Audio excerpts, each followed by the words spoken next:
Welcome back. So continuing on in this document, we are now on section 1.1, Variables and Constants, part 2. So for 1 and 2, it's talking about data and an average. So one of these means the values of quantities that describe situations. The other one is also known as the mean and is found by adding together all the numbers and dividing by the number of the items in the group.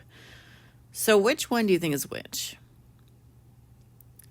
Data, that's going to be the top one. Okay, so that's your values of quantities that describe situations. And your average is also called the mean. So the mean or the average is found by adding together all the numbers and then dividing by the number of items in the group.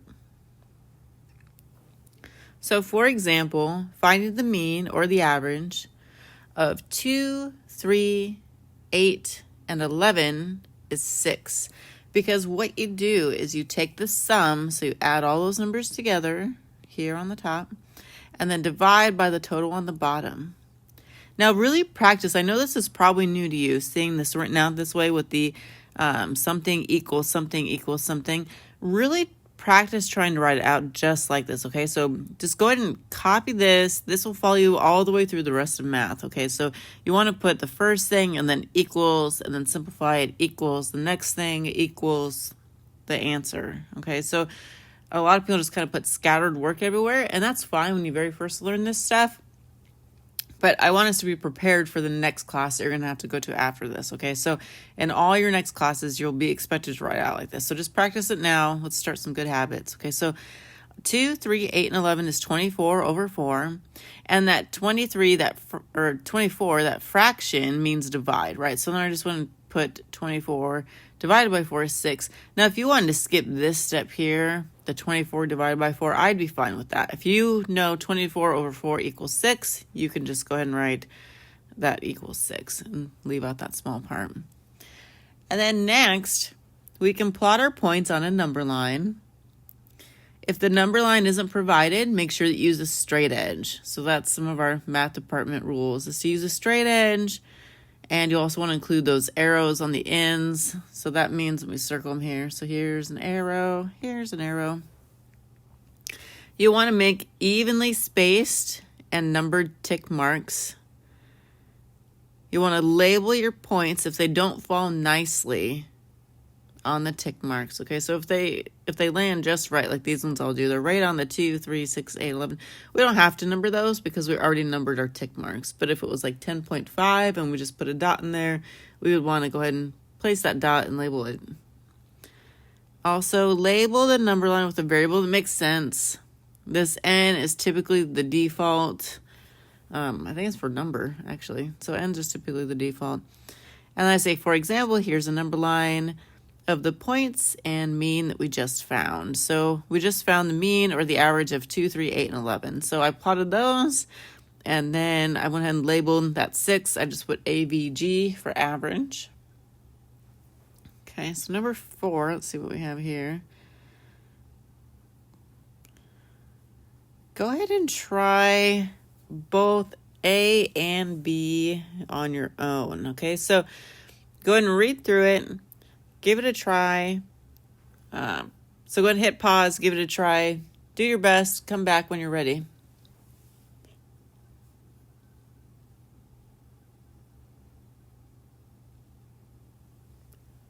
All right, so number 4, the number of complaints in thousands of identity theft to the Federal Trade Commission in the years 2001, 2002, 3, and 4 is 86, 162, 215, and 247. Let n be the number of complaints in thousands in a year. Okay. A, use points on the number line to describe the given values. If the points don't match exactly, label. Then go find the average and plot that as well. So we do have a number line provided with evenly spaced tick marks. It's straight. We have the arrows. We got the little N. So all we have to do is plot those points. So what do we have first? We have an 86. So it looks like each one of these tick marks is going up by 25, I would say, because every other one is labeled by 50. So an 86, if I have 50 here and 100 here, this is going to be 75 in between, right? So 86, I'm just going to kind of eyeball it. Let's just say like there. And since it didn't fall perfectly on a tick mark, I'm going to write in 86. 162. Just eyeballing it. We'll go 162 here. Next is 215. So between the 200 and 225. 215 and 247 is going to be really close to that 250, right? 247. Okay, it says then find the average. And remember, we're trying really hard to write the average in the new way that you probably aren't used to. Okay, so we're going to put all those things, 86 plus 162, 215, 247 up top, and then write it over however many items we have. There's 4. Equals, and then here we're going to just go ahead and simplify it. So if you add up all those things, you get 710 over still that 4. And that doesn't really tell us that much because 710 over 4, that doesn't really mean anything to anybody. So I would just go and punch that into a calculator. So that equals 710, and then you just hit divided by for the fraction. So 710 divided by 4, and I get 177.5, which then we'll want to go ahead and label as well. So 177.5, and here we're talking about 1,000 complaints.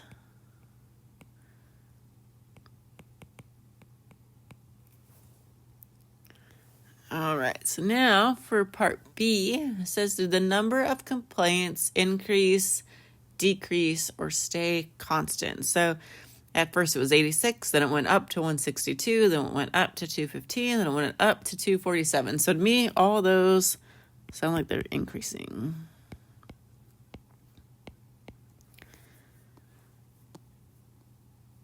Let's see, this part C, this one's always confusing. That's why I have so much writing in here, just so that some people that prefer to read, they could maybe understand it, but I'll also explain it verbally. Okay, so the question did those increases in the number of complaints, did they increase, decrease, or stay constant? Okay, so I'm going to go back up here. So we all agree that these are increasing, right? Hopefully. So now we're wondering, in between each of these increases, is that staying the same, increasing, or decreasing? Okay, so let's go read what I have written in here and see if this makes sense. Okay, so again, I put in here, the wording's confusing. Read it a few times. So we're talking about those gaps between each increase. So for example, if I spent $5 yesterday, $10 today, and $20 tomorrow, not only was it increasing, but those gaps in between were getting bigger. Okay, so it went from 5 to 10, that's a difference of 5, and then 10 to 20, that's a difference of 10. So that kept getting those increases, the gap of the increase was getting bigger. Or if you think about it, if I spent $5 yesterday, $10 today, $15 tomorrow, so while that's still increasing, do you see that each gap are all the same? They're at 5. So it went 5, 10, 15. So even though the amount that I spent was increasing, the amount of increases was constant. It was always 5. And then finally, if I spent 5 yesterday, 10 today, and 12 tomorrow, while it's increasing, those gaps are decreasing, right? Because I went from 5 to 10, that was a difference of 5. But then the next day, even though it increased, my gap, it only increased by 2. Okay, so all of those are examples of increases. But the first one, those increases kept getting bigger. The second one, those increases stayed constant. And the third one, those increases were actually decreasing in the gaps because it was a smaller amount. Okay, so I know this is confusing. So just take some time, try to read it again. Maybe I'd say talk with the people around you. If you want to start up a discussion board in Canvas to kind of talk about what what makes sense to you. We could do that. If we were in the classroom, I would ask for a few volunteers to explain it, because even though you keep hearing it like a teeny tiny different way, then it will make sense. So if you guys wanted to start a discussion, that'd be cool. Okay, if you need to, whatever helps you out. Okay, so finally, let's go ahead and just answer the question. It says, did the increases in the number of complaints or the decrease, or did the increase, decrease, or stay constant? So we already know that it kept getting bigger, but did it keep getting bigger at a constant rate, or were those bigger gaps, did they keep getting bigger and bigger, or were they actually getting smaller? So this one, so those increases, the amount that they were increasing, the number of complaints were decreasing, right? And that's because each year the increase was less.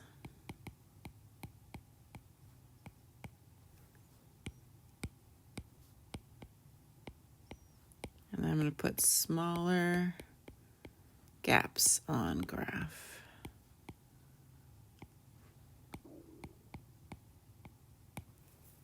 Okay. Now let's get to some graphing here on the number line. So for number 5, let's do, I think you can actually do that one. You know what? Let's have you go ahead and try the whole rest of that page. Okay, so try A, B, C, and D. Let's see how much I can fit on here. So graph all those on a number line. So just give it your best try. Go ahead and try it, hit pause, come back when you're ready.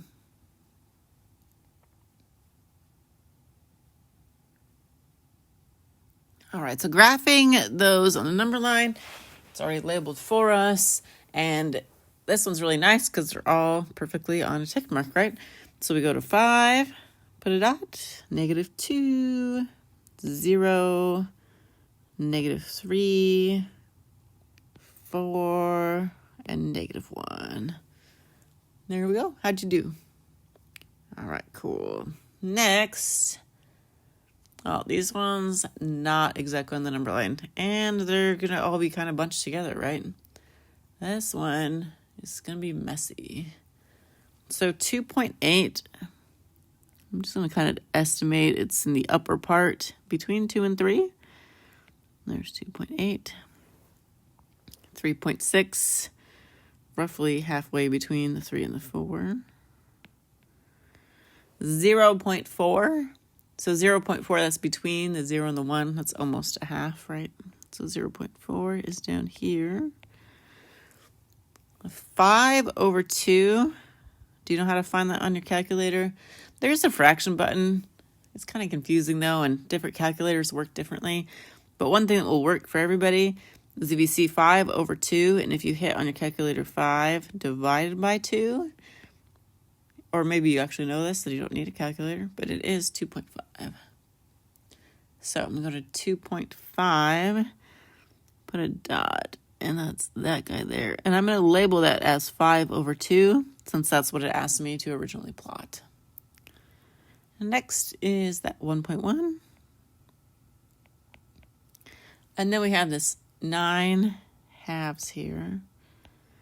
So 9 divided by 5 is 1.8. So go to 1.8, right up next to that 2, and then I'll label it as 9/5. Kind of messy. All right, part C, negative integers between -4 and 4. So what were integers again? Do you remember? We had our counting numbers. That's like when we're little and we start with 1, 2, 3. And then we realize that 0 is a number. So those are our whole numbers. And then our integers are then once we add in the negatives. So it's the negatives, the 0, and the counting numbers. So it says integers between -4 and 4 and only the negative ones. So is -4 between -4 and 4? It's not. It's right on it. Okay, so we aren't going to count -4. integers are going to be those negative numbers right on the tick marks, right? So how about -3? Yeah, -3, it's a negative integer, and it's between -4 and 4. Also, -2, -1. 0 is kind of a weird one because it's not really positive or negative. So technically, if you counted 0, I wouldn't mark it wrong. To me, it kind of seems like it leans more towards the positive, since first you start with 1 and then you add the 0. But I would still count it as okay. 1, though, is definitely positive, right? And it asks for negative integers between -4 and 4. 1's definitely positive, so I would not take that. So -3, -2, -1, optional 0. All right, part D says integers between -4 and 4, and then this new word inclusive. So inclusive, that means to include it. Okay, so before we were asking, well, is -4 between -4 and 4? And it wasn't, right? But now when it says -4 and 4, comma, inclusive, that means go ahead and include it. So this one is different because it has the inclusive. It's also different because it no longer says negative integers. It just says all the integers between and inclusive. So that includes from -4 all the way up to 4, all of those in between, all those integers. All right, go ahead and turn the page.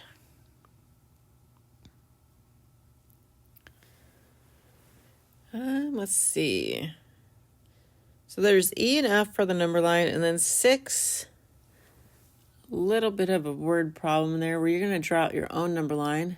Go ahead and try all 3 of those things, okay? So try to do the real numbers between -2 and 2 inclusive, and then the next one between -2 and 2 not inclusive. Actually, you know what? You actually won't know how to do that yet. So don't try that on your own. Okay, let's do E and F together, and then number 6 I'm gonna have to do on your own. Okay, I don't want it to be too confusing. So between -2 and 2 inclusive, let's put those dots. -2 and 2. Now, real numbers, those are all of your, like, every single decimal in between, right? So essentially what it would have is just an infinite amount of teeny tiny little dots, right? So the way that we show that it's all real numbers, everything in between, is we just do a nice, thick, big line to connect them up. Okay, and then that means we want everything between there. So those real numbers, that would include like 0.2, -1.5, everything in there. Okay, now the next one, not inclusive. So we still want all those numbers. A lot of people, they try to just draw just that solid line between -2 and 2. But what we actually do in math when we want to show that it comes right up to a number but doesn't include it is we just leave it as an open circle. Okay, so it's going to be between -2 open circle, 2 open circle, and then do that nice thick line. So that means we're counting everything up in between those tick marks. Okay. And that will come in handy later when we start graphing inequalities. As open circle means don't include, closed means do include it. All right, so finally number 6. Okay, I really do want you to go and do this one on your own, okay? So a student goes to college 6 semesters, takes the following number of credits, 10, 12, 6, 9, 15, 14. Plot the points and the average. Let U be the number of units taken in one semester. You have to draw your own number line this time. So use a straight edge. Some people have a ruler. Don't have a ruler, I don't care. As long as it's straight, you can use a credit card or ID, whatever. Make sure that you use a straight edge, put arrows on the ends, make evenly spaced tick marks, and then go ahead and label it just with like that little U. Plot those points, find your average, and plot the average. Okay, so give that all a try. Come back when you're ready. Okay, so push pause, give it a try.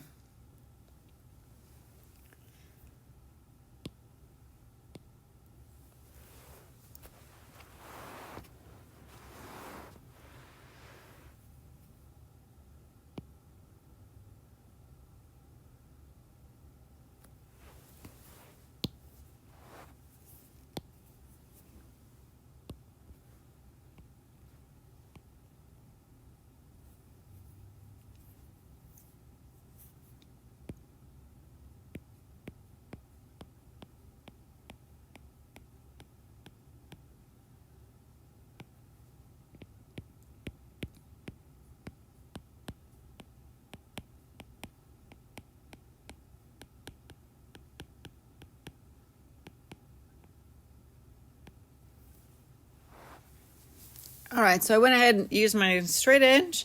I tried to make them evenly spaced. I know it's not perfect, but I did my best. I labeled it with the little U, put arrows on the ends. So now I can go ahead and plot those points. So I have a 10, 12, 6, 9, 15, and 14. And if you started at something way lower, like a lot of people start at 0 or 1 every time, that's totally fine. If you went up to 20, that's fine. Or if you even started at like 6 and stopped at 15, as long as you have all those points somewhere on your graph, you are good. Okay, so then the next thing it said is to find that average. So let me do that real quick. So the average, remember we add up everything.